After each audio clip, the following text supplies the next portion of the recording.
And would ভীষণ vital দুটো modal verb. এগুলোর অনেক ব্যবহারই আমরা জানি, কিন্তু এই দুটোর মধ্যে আমরা ডিফারেন্স করতে পারি না, তাই কুডের জায়গায় উড আর উডের জায়গায় কুড করে থাকি। যেমন মনে করো যদি বলা হয় যে আমরা সন্ধ্যে 7টার সময় দেখা করতে পারি, তখন কি বলবো? We could meet at 7 PM or we would meet at 7 PM। কি বলবো, কুড না উড? আবার যদি বলি যে আমার যখন 10 বছর বয়স ছিল তখন আমি সাঁতার কাটতে পারতাম, তখন কি বলবো? I could swim at age 10 or I would swim at age 10। কোনটা বলবো? তাহলে আজকের ক্লাসে আমরা এই কুড আর উডের কতগুলো ইম্পর্টেন্ট ব্যবহার শিখবো এবং এদের মধ্যে পার্থক্যটা কোথায় জেনে নেব। তাহলে আমরা সঠিক জায়গায় সঠিক মডেল ভার্বের ব্যবহার করতে পারবো। সাথে সাথে আমরা কুড আর উড দিয়ে অনেকগুলো বাক্য তৈরি করব। এই দুটো জিনিস হচ্ছে গ্রামারের একটা খুব ডেফথের জিনিস। কুড আর উডের সঠিক ব্যবহার শিখে নিলে আমরা প্রচুর কথা ইংরেজিতে বলতে পারবো। তাহলে আজকের ক্লাসের টপিকস হচ্ছে could versus would. Welcome you back to the channel. I am Anushila. You are watching Delightful Learning with Onu. Without any further delay, let's jump into the topic.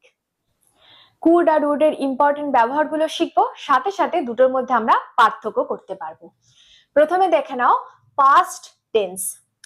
Could আর উডকে আমরা পাস্ট টেন্সে ব্যবহার করে থাকি, মানে অতীতে ব্যবহার করে থাকি। Could past tense of can, ক্যানের পাস্ট কি? কুড। তাহলে প্রথম পয়েন্টে আমরা কি পেলাম? যখনই আমরা পাস্ট টেন্স করব তখন আমরা কুড আর উড ব্যবহার করব। ক্যানের পাস্ট হচ্ছে কুড আর উইলের পাস্ট হচ্ছে উড। যখন আমরা পাস্ট টেন্সে আমাদের কোনো অ্যাবিলিটি বোঝাবো বা ক্যাপাবিলিটি বোঝাবো, যে অতীতে আমরা কোনো কাজ করতে সক্ষম ছিলাম বা এই কাজটা করতে পারতাম, এরকম অ্যাবিলিটি বোঝাবো, তখন আমরা কুডের ব্যবহার করব। তাহলে পাস্ট অ্যাবিলিটি বোঝাতে আমরা কুডের ব্যবহার করে থাকি।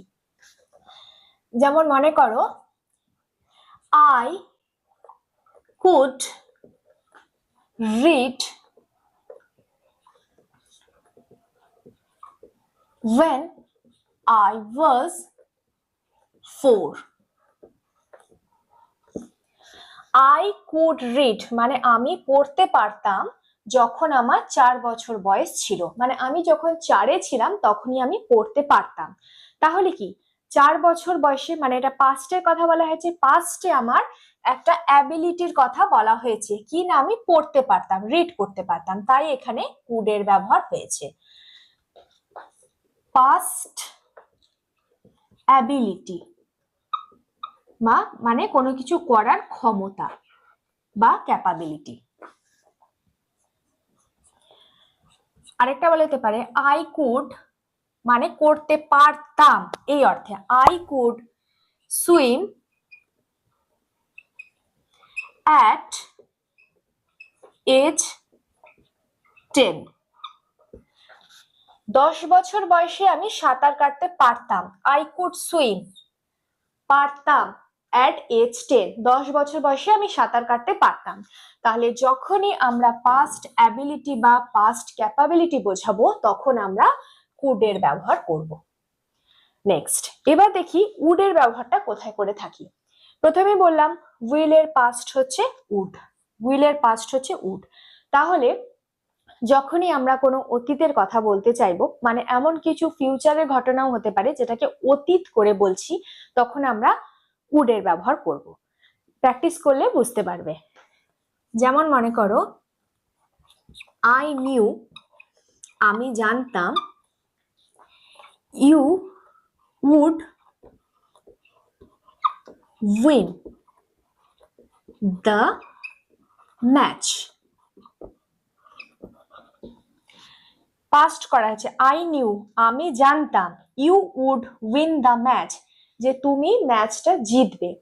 দেখো যদি এটা আমি প্রেজেন্টে বলি তখন আমি বলবো যে I know you will win the match, I know you will win the match. কিন্তু যখনই আমি পাস্টে করছি তখন জানতাম, তাই নো এর পাস্ট নিউ করছি আর উইলের জায়গায় করছি উড। মানে কোনো ম্যাচ হয়তো কমপ্লিট হয়ে গেছে বা তার জেতা হয়ে গেছে, তখন আমি কনফিডেন্সের সাথে বলছি যে আমি জানতাম যে তুমি ম্যাচটা জিতবে, মানে পাস্ট আকারে বলছি, তাই এখানে উডের ব্যবহার করছি। আরেকটা ইম্পর্টেন্ট ব্যবহার হচ্ছে I would always collect seashells whenever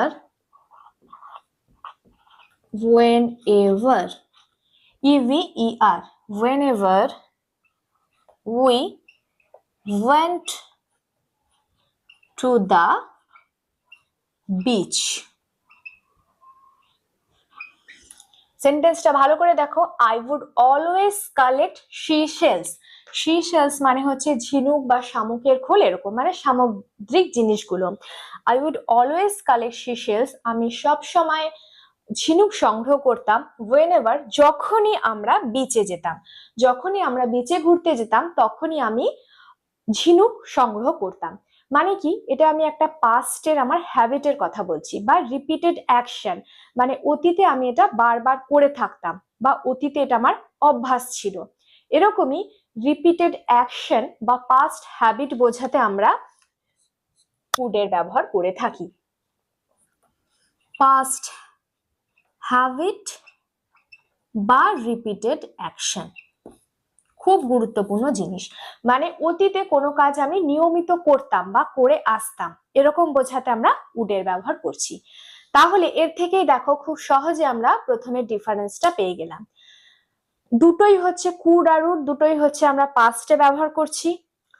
could করছি যখন আমরা কোনো পাস্ট অ্যাবিলিটি বা ক্যাপাবিলিটি বোঝাচ্ছি তখন, আর উড করছি যখন আমরা পাস্টের কিছু বোঝাচ্ছি, মানে উইলের পরিবর্তে উড করছি। আরেকটা হচ্ছে যখন কোনো পাস্ট হ্যাবিট বা রিপিটেড অ্যাকশন আমরা বোঝাচ্ছি। এর পরের ডিফারেন্সটা চলো দেখে। এবার পাস্ট টেন্স ছাড়াও আমরা কুড আর উডকে কোথায় ব্যবহার করি চলো দেখে নিই। প্রথম হচ্ছে could, possible situation. Possible situation মানে হচ্ছে পসিবিলিটি, সম্ভাব্য পরিস্থিতি, মানে কোনো কিছু ঘটার সম্ভাবনা রয়েছে এরকম যখন বোঝানো হবে তখন আমরা কুডের ব্যবহার করে থাকি। এটা কিন্তু আমরা পাস্টে করি না, এটা আমরা প্রেজেন্ট বা ফিউচারেও করতে পারি। মানে কোনো কিছু সম্ভাব্য মানে হতে পারে, প্রেজেন্টেও হতে পারে ফিউচারেও হতে পারে। যেমন মনে করো, the storm could get worse. The storm could get worse মানে ঝড়টা আরো ভয়াবহ হতে পারে, এটা সম্ভাবনা রয়েছে যে ঝড়টা হয়তো আরো ভয়ঙ্কর হবে, তখন এই কুডের ব্যবহার হচ্ছে, মানে পসিবিলিটি।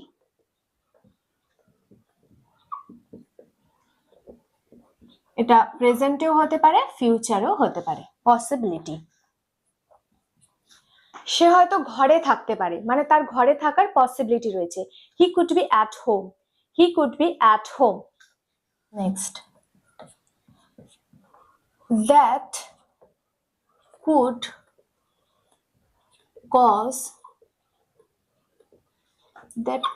cause an accident.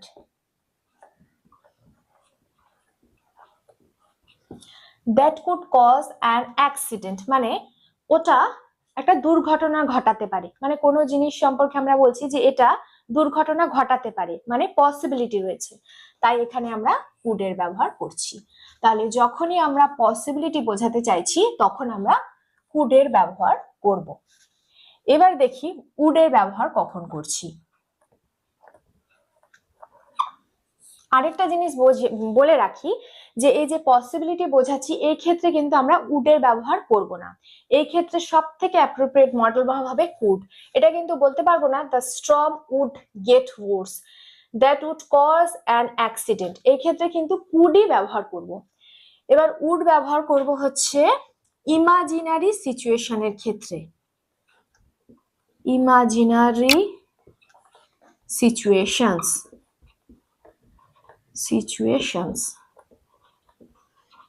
মানে কোনো একটা কাল্পনিক পরিস্থিতি বা হাইপোথেটিক্যাল সিচুয়েশন বা আনরিয়েল সিচুয়েশন, মানে এমন একটা কোনো কিছু যেটা বাস্তবে ঘটছে না কিন্তু আমি কল্পনা করছি, মানে আমার কল্পনায় আমি দেখছি যে এরকম কিছু হতে পারে। তাহলে যখনই এরকম কিছু কাল্পনিক কিছু বোঝাতে চাইবো তখন আমরা would এর ব্যবহার করব। যেমন if I had money, if I had money I would buy a new car. যদি আমার কাছে টাকা থাকতো, ইফ আই হ্যাড মানি, যদি আমার কাছে টাকা থাকতো, I would buy a new car, আমি একটা নতুন গাড়ি কিনতাম। এটা একটা আমার কল্পনা বা imagination.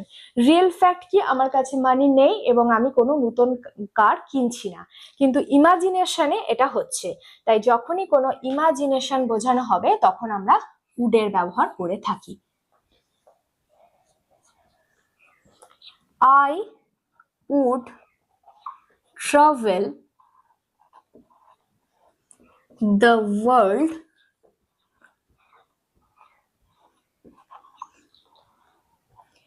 if I had $1 million.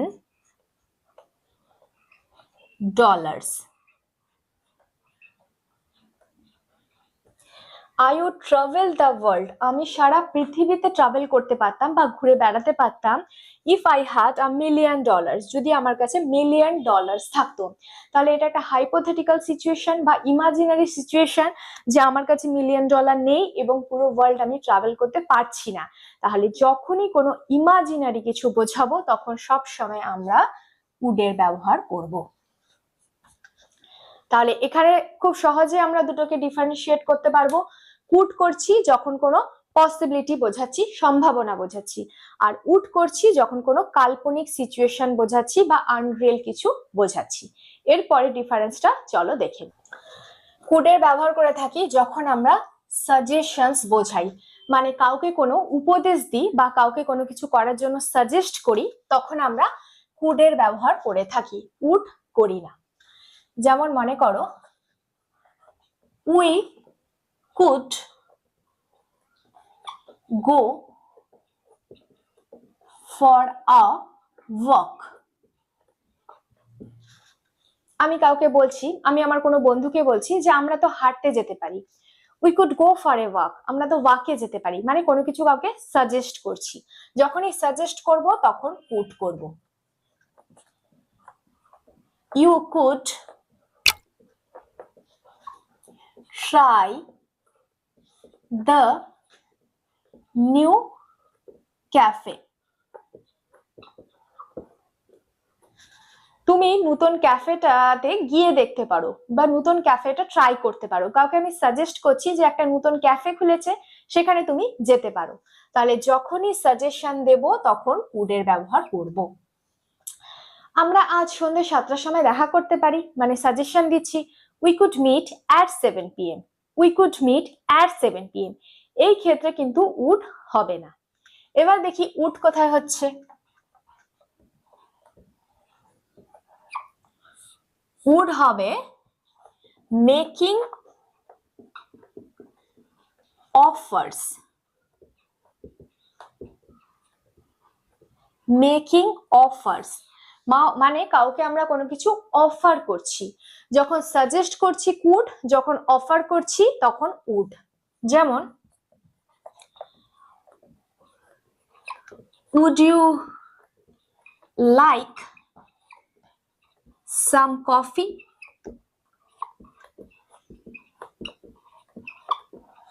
জিজ্ঞাসা করছি, would you like some coffee? আপনি কি কফি নেবেন বা আপনি কি কফি নেওয়া পছন্দ করবেন? তাহলে যখনই কাউকে অফার করছি তখন আমরা উড এর ব্যবহার করছি। যেহেতু ইন্টারোগেটিভ সেন্টেন্স তাই উড দিয়ে শুরু করলাম। নেক্সট, উড আর কুড এর পরে সবসময় কিন্তু ভার্বের মেন ফর্মটাই হচ্ছে, মানে সবসময় V1 হয়। আরেকটা এটা ফ্রেজ আকারে রয়েছে, উড ইউ লাইক, এটা একদম একটা fixed phrase. Would you like, would you like to join us for dinner? Would you like to join us for dinner? আপনি কি আমাদের সাথে ডিনারে যোগ দেওয়া পছন্দ করবেন, বা আপনি কি ডিনারে আসবেন, মানে কাউকে অফার করছি, তাই এখানে আমি উড এর ব্যবহার করলাম। দেখো, উড ইউ লাইক এটা কিন্তু একটা ফিক্সড ফ্রেজ, তারপরে সবসময় ইনফিনিটিভ টু হয়। আরো বলা যেতে পারে I would be happy to help you with that. I would be happy to help you with that. আমি এটা সাহায্য করে খুশি হব, আপনাকে এটা দিয়ে সাহায্য করে আমি খুশি হব। তাহলে যখনই মেকিং অফার্স বোঝাচ্ছি তখন উডের ব্যবহার করছি। এবার দেখো, যখন কোনো রিকোয়েস্ট করব কিংবা আস্কিং ফর পারমিশন করব, রিকোয়েস্ট কিংবা পারমিশন এই দুটোর ক্ষেত্রে আমরা উড আর উডকে একসাথেই ব্যবহার করে থাকি। যেমন যদি বলি দয়া করে একটু জানলাটা খুলে দেবেন, could you please open the window, এটাও বলা যেতে পারে। কিংবা would you please open the window, এটাও বলা যেতে পারে। তাহলে পারমিশন আর রিকোয়েস্টের ক্ষেত্রে কুড আর উড দুটোই ব্যবহার করা যেতে পারে। কিছু ফিক্সড ফ্রেজেস আছে যেটা আমি যখন উড নিয়ে ক্লাস করেছিলাম, দেখবে সেই ক্লাসে বলা আছে সেই ফিক্সড ফ্রেজের ক্ষেত্রে খালি উডই ব্যবহার হবে। যেমন উড ইউ মাইন্ড, এটা একটা ফিক্সড ফ্রেজ, সেই ক্ষেত্রে কিন্তু আমরা উডে ব্যবহার করছি। বাকি জেনারেলি আমরা রিকোয়েস্ট কিংবা পারমিশনের ক্ষেত্রে উড কুড দুটোই ব্যবহার করতে পারি। So that's all for the day. এটাই হচ্ছে এই দুটোর মধ্যে বেসিক ডিফারেন্স। আশা করি এই কনসেপ্টটা খুব ভালো করে তোমাদের কাছে ক্লিয়ার হয়ে গেছে। যদি এই ক্লাসটা তোমাদের ভালো লেগে থাকে তাহলে অবশ্যই আমার জন্য একটা লাইক করে দাও, আর আজই চ্যানেলটাকে সাবস্ক্রাইব করে ডিলাইটফুল লার্নিং উইথ অনুর সাথে কানেক্ট হয়ে যাও। পাশে থাকা বেল আইকনটাকে অবশ্যই প্রেস করে দিও, যাতে আমি এই ধরনের ভিডিও দেওয়ার সাথে সাথে ইনস্ট্যান্ট নোটিফিকেশন তোমাদের কাছে পৌঁছে যায়। নিচের কমেন্ট বক্সে কমেন্ট করে তোমাদের মূল্যবান মতামত অবশ্যই জানিও। ভিডিওটাকে বেশি বেশি করে শেয়ার করে দিও, যাতে তোমাদের ফ্রেন্ডসরা বা ফ্যামিলি মেম্বার্সরাও ভিডিও থেকে কিছু অন্তত হেল্প পেতে পারে। তোমরা সবাই খুব সুস্থ থেকো, ভালো থেকো। Till then, keep learning, keep growing.